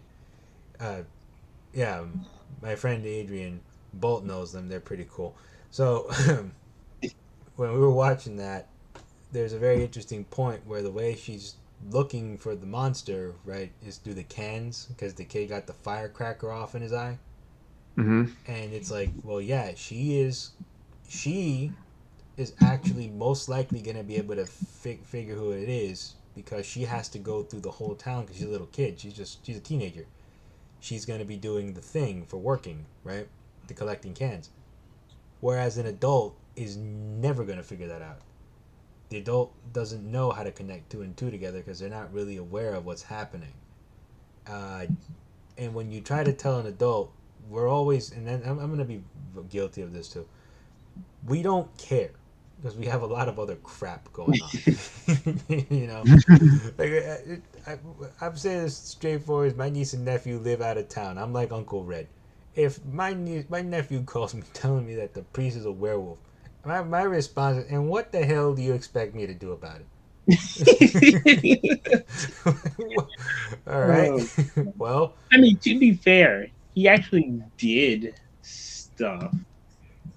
well, Like, if it wasn't for him at the end, they would both would have been killed. yeah, they would have been, but my question is, what would I be able to do about it? Which, Same thing. The same thing he did. He ended up being like he stole the beast until they found the MacGuffin to put the thing down. well, Granted, they lost it like 2, 3 times in the struggle, but things happen. well, the funny thing was that the MacGuffin, actually, this is also something that I appreciate about the Stephen King, right? I think one time we got into an argument with a very special friend of ours who said Everything's that special. the MCU was the first shared universe. Oh my goodness. And that he's like, Disney invented the concept of the shared universe. And I'm like, no, they didn't. And he asked, like, well, who else did a shared universe? And I pointed out, it was between Kevin Smith and the Viewers universe over to the Universal Monsters, but another guy with a shared universe it's sort of cinematic is Stephen King, because that gunsmith looks like he's done this before. Oh, interesting. When that gunsmith, when the gunsmith like is making the bullet, he's like, so. Well, he's like, well, what would I shoot with a silver bullet? And the gunsmith gives him like a nasty ass look. He's like, why, of course, a werewolf. Like, duh. Like, don't mock me. Yeah, like the Like, gunsmith gives him like a pissed off look. Like, well, you mean a werewolf? What else are you gonna be shooting it with a silver bullet? Because even his uncle like cooked up one hell of a lie to get that through. He's like, the uncle told him flat out. He's like, oh yeah, my nephew just discovered the Lone Ranger. I would like to make him a silver bullet for his birthday. And the uncle legit made like the guy, like, again, this is like what's interesting about Stephen King and the way he did it. He's a gunsmith. What does he know about testing the silver? I would understand if he was a pawn shop, but he's not a pawn shop owner, right? He's a gun store owner. But he knew to check the purity of the silver. And when he checked the purity of the silver, like, he's making the bullet, and there's like a very, like, he actually put gunpowder and everything into the bullet. He could have just made a gag bullet for them, but he didn't. Like, he went through the whole thing, and as he's making it, he's very meticulous in how he's making it, very proud of how he's making it. And when he's like, oh wow, yeah. So he's he like, only gave them one. He only gave them one bullet. well, that's all they had enough to do is make one bullet. So he only had enough silver for the one bullet to make from the cross, to make the one tip of the bullet. And when he's making the bullet, like, the guy's like, he's like, this will be perfect. It won't stall. It'll go straight to where it's gonna go. It's like, well, what am I gonna shoot at with it? Get a werewolf. Yeah, 2 items. Yeah. Well, I could have sworn I could have made at least 2, but lucky they didn't miss because. Well, I guess that you are, after all this time, right, a gunsmith, and we can count on you making bullets for us when the zombie apocalypse comes through, or when the time comes for us to attack a werewolf, which is going to come down from, your bolt, yeah? Your bolt, yeah? So I'm pretty sure when your father Zeus goes ahead and converts into a damn werewolf, you're going to stop him, right? With the bullets? It's Zeus. You don't mess with Zeus. you either fold or you die. Usually both. Oh, yeah. Tell that to the dude in the PlayStation games. Oh, that doesn't count. That does count. That's alternate universe where he actually can be taken out. Yeah, he can be taken out. Don't you know your mythology? I mean, I'm talking about as mortal humans. I'm not talking about gods versus gods. That's just, no one wins in that. No, in the Olympian myth, as far as I learned in class, the gods more or less are equal. They're just schemers. So if Zeus is like a very good manipulator. Well, in most of these stories, all the gods are very good manipulators.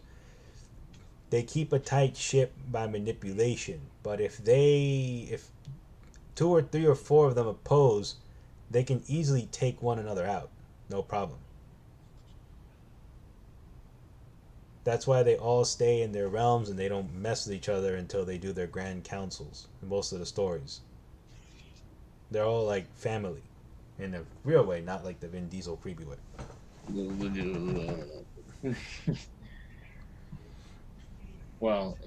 They also I forget which mythology where they actually have them as actual family members, and some have relations with each other. It just gets In all of them, like they're brothers and sisters, but it's a very like weird pool. yeah, it's so weird. And we just lost Red. Red's like, at what moment did I sign up for God of War? I've never played that game. I'm just like, I am lost. Don't worry, anyone who looks into Greek mythology is still lost. And then back. Or actually, Northern lore is even more confusing. Freaking Loki, looking at you, deranged being. Well, Nordic lore is constantly being translated over and over and over again until we're getting a much more accurate depiction of it now. So we're waiting for most of it to fully be transcribed. Is the last thing I checked. To my understanding, though, there are accounts that some of the stories of Vikings may have been flubbed, but I have to find more about that. As time's going by, like I actually want to find more sources to back all that stuff, because they weren't, to my understanding, they wrote stuff down, but they weren't really big fans of writing. They were more about art and drawing and orally telling the story and singing it, versus like us, like the other Western cultures, they wrote everything down. Mm-hmm. So that's why like we find stuff. It's like with Mayans, like you find stuff, but you don't know what it is. You kind of like have to go by what they told you it is, and it's like, why do Mayans have pictures of aliens and monsters and wolves and stuff? Because these are stories that they've seen, but as a culture, because it got burned, a lot of it was burned and extinguished, nobody knows what the hell it means. And very few of the original descendants are still alive, and they're not talking. Like, oh, you're scared of 2012? Oh, yeah. If we may, if we can turn back to Bigfoot. Bigfoot, yes. Right. if I may. One interesting argument that some people make is that if you look at Native American works of art on some of the totem poles, you've got your wolves, you've got your deer, you've got animals that we know are real, but then on the same pole, you've got these faces which aren't human, but they have facial features that are very primate-like. And on one example, the face is like pursing its lips, like it's making an ooh sound. And the thing about primates, particularly primates that are monkeys, apes, and humans, is that we have more facial flexibility than other mammals do. So we have a wider range of expressions that we can make than, say, a dog or a cat can, or any of the other animals that you would see in the North American wilderness. So you've got you've got your deer and you got your wolves, but you've also got this ape thing.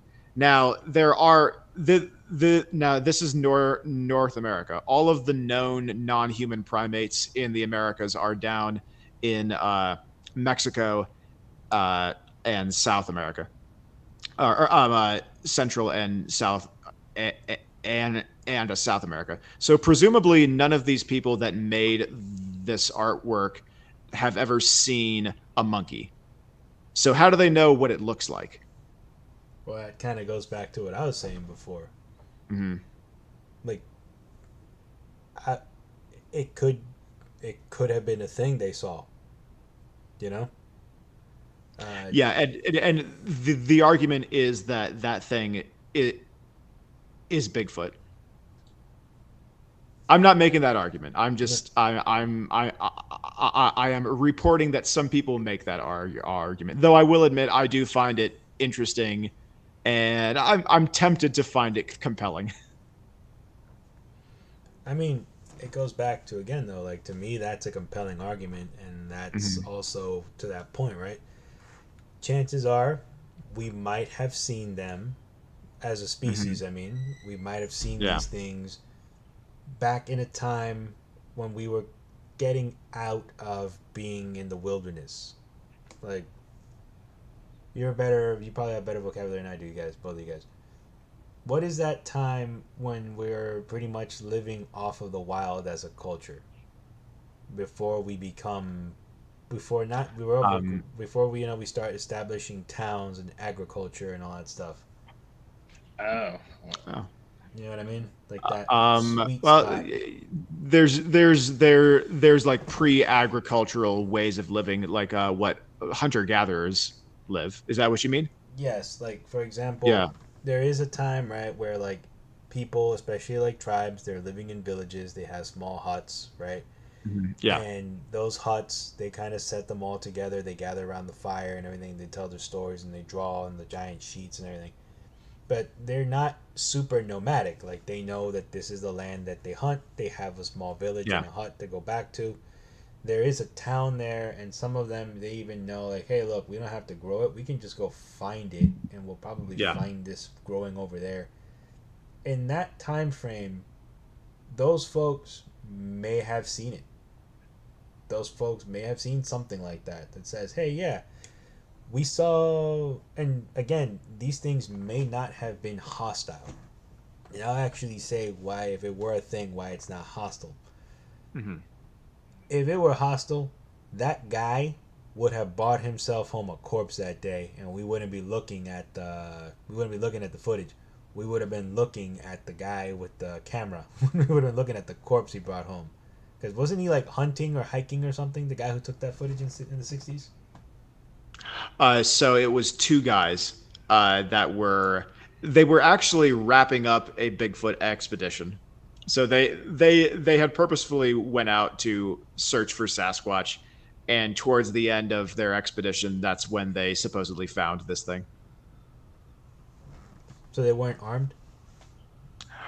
Oh, that's a good question. I think they may have been, but but I guess that it would have been strictly for self defense. I don't know if they were fixing to shoot one.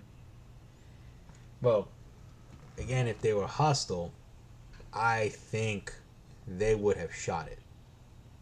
Hmm. You know what I Right. mean? Like Sure. if it would have been hostile, those guys would have shot that thing, and we'd be looking at it. But the fact that because it looks over at them, right, in that footage, Yeah. it looks over at them. It glances at them for a few seconds, and then it just keeps on walking on about its day. Hmm. Yeah. Which reminds me of shooting Bigfoot. You ever seen the movie Strange Wilderness? Oh. No. You know what? I'm not gonna say anything. It's not a very, very, very smart movie. It's a comedy. It's not a horror movie at all. But it's about a dude in his wildlife show that goes looking for Bigfoot, and Uh huh. hilarity ensues when they find Excellent. Bigfoot. not, not in a good way. It's a Happy Madison movie. Yeah, Happy Uh, Madison movie. all right. It's mostly about the journey from them getting to where the last sighting was, and then when they like what happens when they find it. But I'm sitting there, I'm like, when I saw that movie, everybody I know who's seen it does not like it. My cousin and I are like the few that actually sit down and watch this movie all the time, whenever it comes on. But that's one that I always tell people, you know what? That's what would really happen if people found Bigfoot out there in the wild. Why I don't believe half of the Bigfoot sightings. Because if we did find it, what those guys did would be what most people would do. Oh my god, I missed that movie. I'm gonna tell my cousin about that later. He's gonna crack up. But yeah, All right, I'll I'll watch it. it. You know what? If you're gonna watch it, have fun with the green monster for a bit, and then go watch it. Don't just watch. Okay. That's one of those movies. It's one of those. Like, I wouldn't say yeah. Well, I wouldn't. I would. I did it. I watched it, without being that way. But I would recommend anybody else. Yeah, you know what? Pop a gummy and then go watch it. It'll be funnier that way. Red, that goes. Bolt, that goes for you too. Well, I'm gonna skip the gummy part. Um, And you can say like, oh yeah, this will really happen?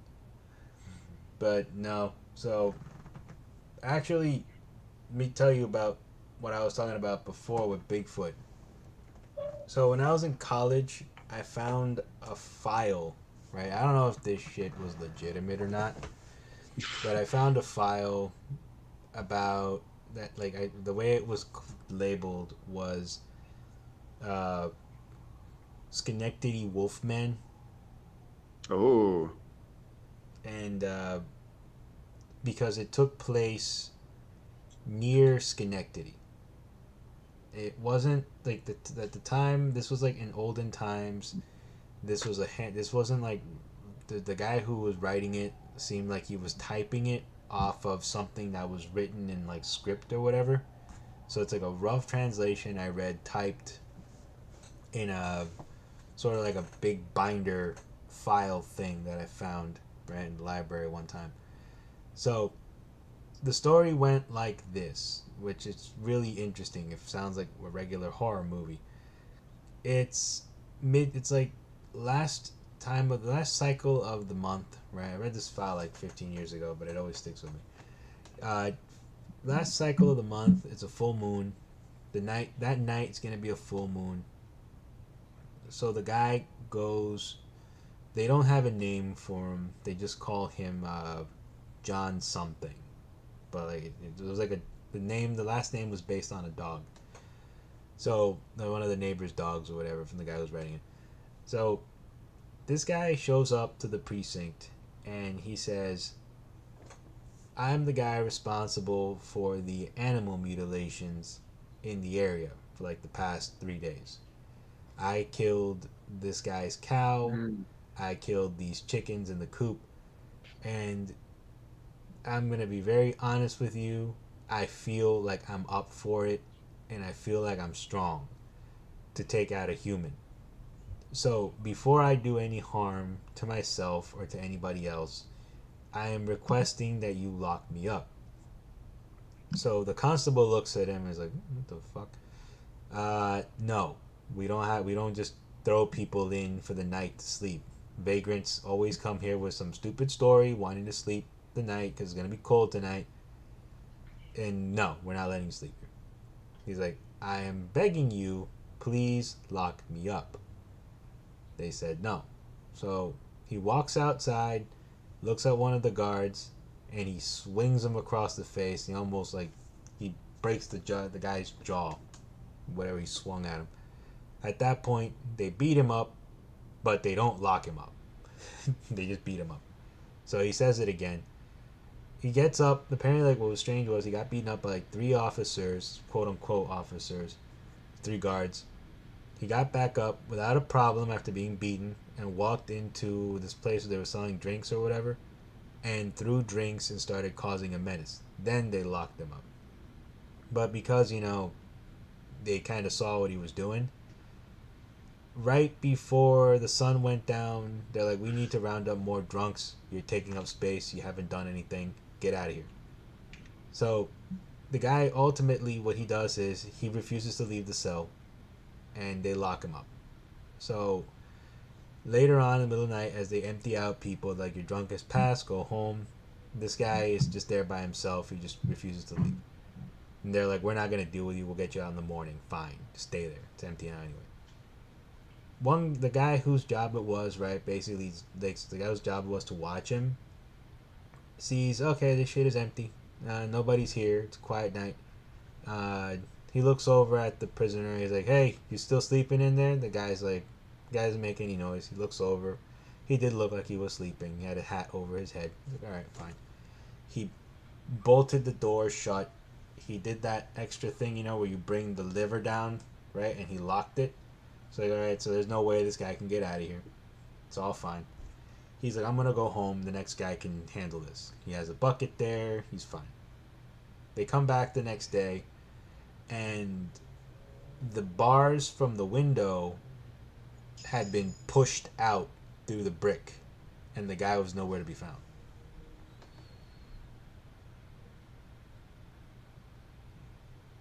And apparently that's like an actual recorded story from somewhere in Schenectady. The Wow. guy pushed through the bars. He pushed the metal frame through the bars, and he got out. And it was clear that that happened from the inside. Yeah, they found Yeah. the bars on the outside. Right. So that's what they say. For all we know, like maybe one of his buddies showed up with a rope and let him out, right? Who knows? But there's like no, according to what they saw, there was like a lot of rustling around in the grass behind the station or whatever you can call it, the jailhouse. And the guy never came back to town. He left all his shit there. Nothing with any identifying paperwork. And I think of it like the story of the man from Torrid. I don't know if you ever heard that story before. Where like it could have been a thing, but it might not have been a thing. So it's like, in my book, it's documented, but chances are, maybe this guy was just screwing around, but it is... What's this other story? The story you said from Torrid? You guys ever heard the story of the man from Torrid? Yeah. So, like, some point after World War II, some guy shows up, I think, in a German airport with an alternate dimension or some shit. And then when they locked him in his room, he went missing. But this happened supposedly at some point in like the 50s. So when they locked him up, supposedly there was a guard all day. They go get him out. He's not there anymore. They supposedly the passport went missing or whatever. And then he was never seen, anything like that. He was pointing at parts of the map where supposedly the country Torrid was at. But in my opinion, the most likely scenario, right? You got to be a skeptic. You can't just believe everything they say. Right. I feel that it was that era before they were really scanning shit and people weren't paying attention. So if you have something that looks like a good enough knockoff, and you don't want to be known you're traveling in and out of a country, chances are he was traveling with the forged passport. Nobody was checking it. They were probably just stamping it and letting him go. Right. And when they finally stopped him, he probably had like a really big bullshit story. But the cops didn't believe him. They still detained him. But if you have a good enough forgery, I'm pretty sure like whoever knew that he was coming in, he probably phoned them. They give you a phone call anyway.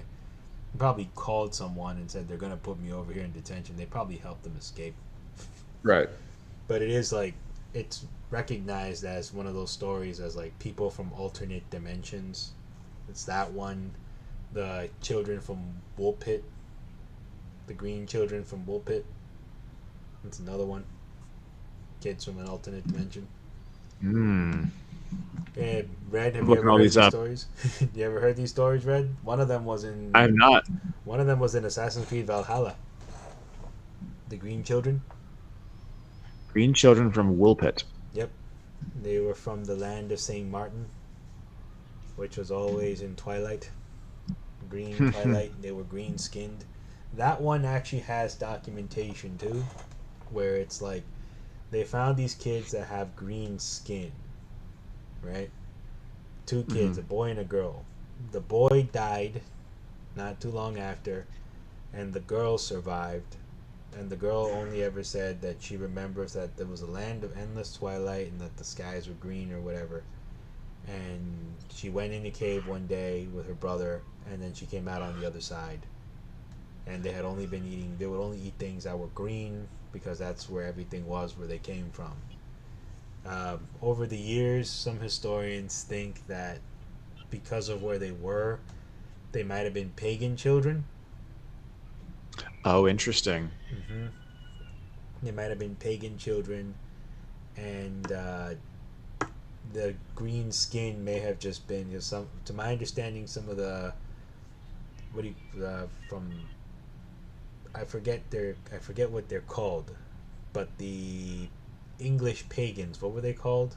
Merlin's tribe. Um, there's, I think it was in Ireland, the Druids. The Druids, didn't they paint Yeah. themselves green or something like that to blend in with I the don't, forest? Something I like that. don't, I don't recall that.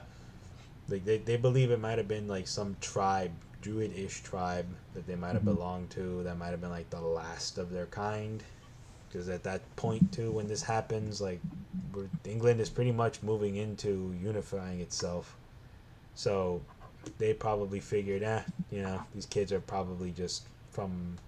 They think it was from another universe, but most people now are Mhm. looking at it like, well, they're probably from a tribe that might have just painted themselves green. The excessive color of green may have just been years of them being painted like that, you know. And as time goes by, the other kid must have just not eaten that because he didn't want to eat anything that wasn't green. He must just not have trusted them. And the language that was so mysterious may have just been their own personal little dialect. That wasn't Sure. what it really was. But, you know, Yeah. I'm dispelling the myth and the magic here. Yeah. Yeah, because I mean, I think in previous times, dialects are more distinct because there's just less communication. There is, but I'll even point this out. Like, indigenous dialect is still a thing in Latin America. Once Mhm. in a while, I would get Picts. Somebody just gave me the name. They're Picts. That's what those people were called, Picts. Like, Picks. Okay. yeah, like in Latin America, right? For example, I've had this happen to me numerous times. I'll run into normally people from Ecuador. Mhm. I'll run into someone from Ecuador, and they'll speak to me in a different language, and it does not sound like Spanish. Uh, Interesting. it's uh, it's an old tribal language that we can't. Mhm. There's not even anything on the translators here for it. The only, I don't want to sound insensitive, but what it sounds like to me is like Mm. like that. That's how it sounds like. Man, these are their languages, right? That's as close as I can say. I don't know how to speak that language. And on occasion, I'll when I used to work in immigration, I used to run into people that were like from those parts of the world, and when I would speak to them, they didn't understand what I was saying. Like I was speaking in Spanish, and like no, and then I would ask them, Yeah. please tell me what language you speak. No, not happening. And Wow. if lucky, you get Quechua, which I think is from Guatemala, but that's not what those people spoke. It's a it's a very interesting thing. Like those things are out there, but we're from a civilized age. We know, you know. In that era, it's like you're not speaking English. You're from another part of the universe, eh? Sure. You're not from here. Go back to your witch place with your witch language. Why do you sound Get out of here. Canadian? All You've right, stolen gents. my soul. All right, gents. I think it's about that hour. Alright. So, Yeah. When we start doing the accents, that's when we know it's time to wrap up. yes. And not the 2 hour mark. Yes. Yeah. Yep. We're at the 2 hour mark. Okay. We're at the 2 hour mark. So, any closing thoughts? Bigfoot lives. Bigfoot. Bigfoot and aliens live.